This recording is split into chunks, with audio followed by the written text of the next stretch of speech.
we have a survey showed 8% of all employees of small business steal from the business. All right, and of course people steal from the business. We all know that. We can't turn that into something that it's not. And some businesses have tried to do that and turn their place into Fort Knox, and of course everybody's miserable and it fails. So there's other things you have to do. There's a certain percentage of small business people, they're scum, without a doubt, but the great majority of us are fine. So the question I've got is what, and this comes back to what Ken just said, what makes a normal, honest person do something that's not, well, on the face of it, not honest? So if someone does sham contracting or whatever it is and they're doing it for dishonest purposes, let's get them. We all agree with that. Let's get them because they give the rest of us a bad name. But, and I know plenty of people and they've done cash and they don't want to do cash. They've paid someone cash or they've said, have you got an ABN? Please have an ABN because I can't deal with workers' comp. And I can't understand Fair Work Australia's laws. And when I ring them up, they won't tell me how much. And I've got to have this done by Monday, and it's beyond me. It's beyond me to do that. So I've said to the tax office, you have to make employing someone a lot easier, and then they won't have an excuse, right? But at the moment, it's really very, very difficult, if not impossible, to employ someone when you're not ready for it. Yeah.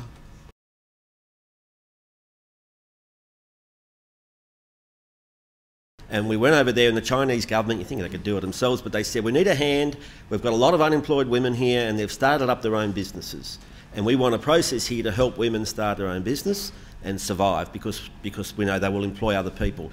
And I went over there and it was fascinating working with the communist government, helping people start their own small business. But they've been doing it for 3,000 years. Well, there's also some myths and legends out there, I've got to say, because I was having a conversation earlier about it. In my experiences, not everybody wants to start their own business. Most people are too sensible in some ways. It's something that you want to do. And I've worked in Turkey and the old Soviet Union and lots of places, and most people don't want to run their own business.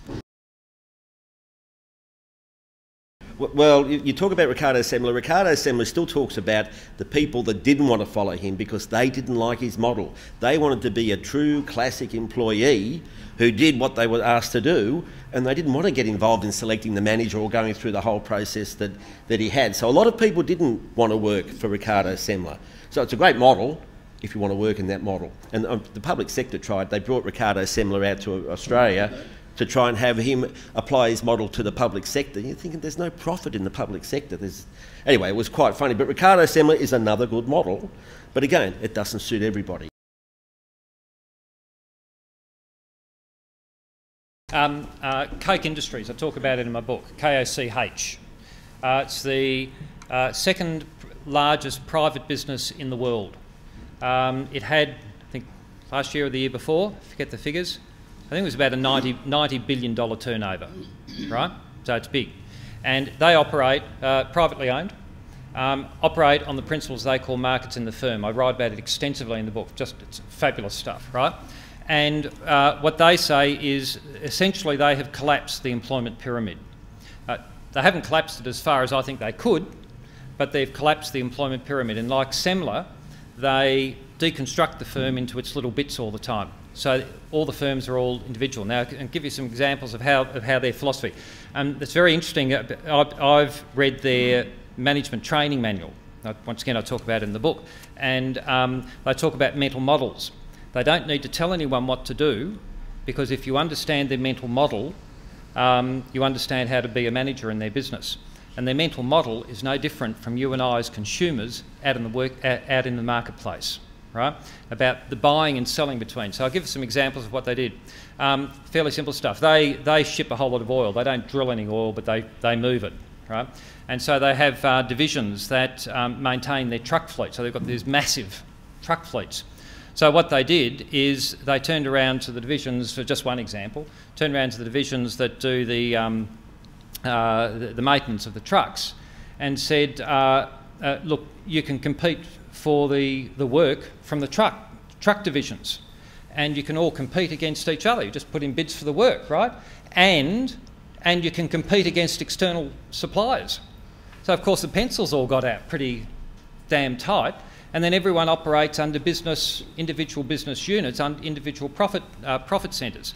And then they thought, okay, well, how do we apply it right through the organisation? So they looked at the office of the chairman of the board, right?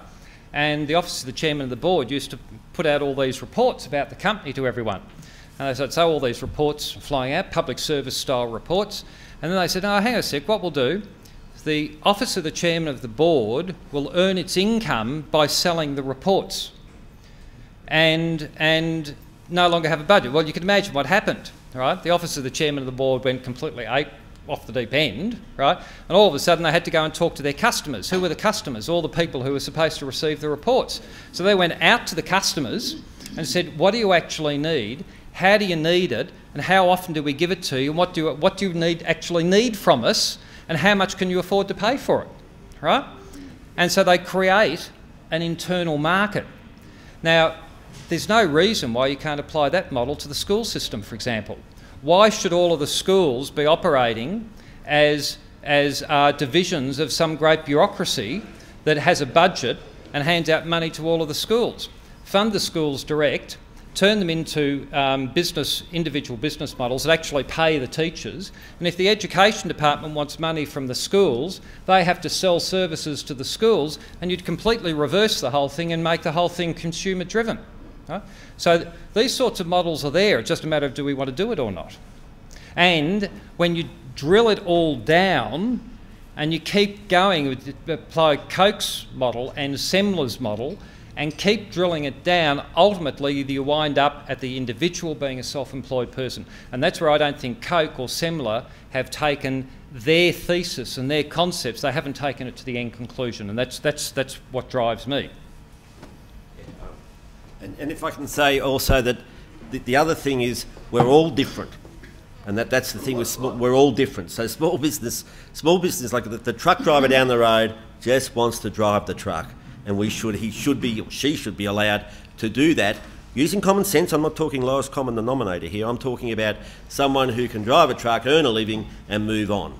All right, so these other things is where some people will fit in, but it's normally big business stuff. The cafe owner, the truck driver, the doctor in some cases, the solicitor, they want to earn their keep doing their own thing without complications around them. Now we want to stop. I mean, the sham contracting. It's interesting. Someone talked about over the last 20 years we've been vilified for some reason. Whereas 20 years ago we were a true backbone of the economy and had respect. Now it's small business. Oh, they rip everybody off and they're terrible and they don't know what they're doing and they're hopeless business people. Natural selection picks idiots and criminals to run small business. That's all there is about it. I don't know how it is, but that's what's going on. And of course, it's completely false. Most small business people are fine people like the rest of us, and we've got to stop that vilification and go in there and find out, well, if they are, a lot of them are doing it, why? What's forcing honest people to do something that's wrong?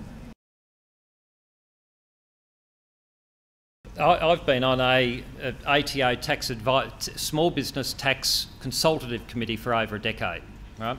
And I've been involved hasn't worked, been involved with the ATO, and I've got to tell you that the ATO have done over the last, not just 10 years, but a little bit longer, they have done some good stuff, right? So there's been some very good stuff done.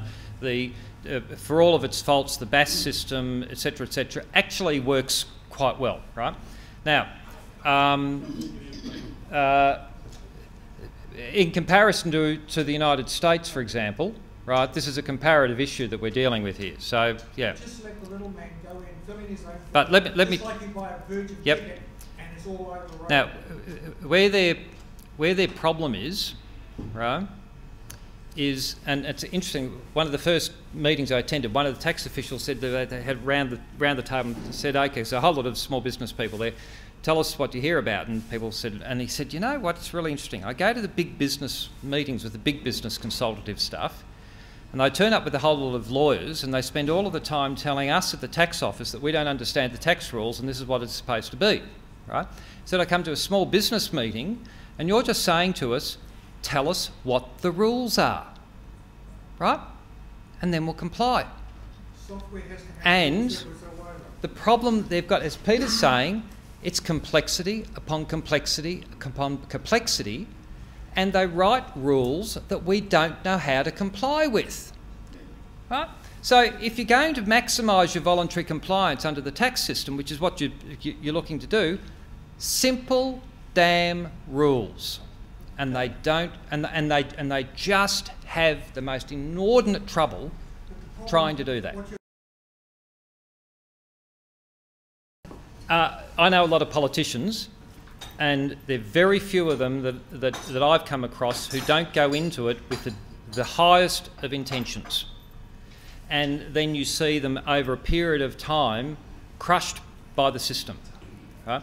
So the game of politics is just abysmal, absolutely abysmal. And there are a few that drive through that and really are able to stay focused. But jeepers, it's hard. But I've got to say also, if we're to get our message out there, there's no value in us just saying, aren't we nice, right? You aren't.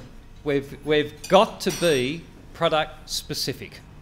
We've got to take, as small business people, not just us, but small business people, we've got to stand up and say specifically what we need. And don't give them bull, right?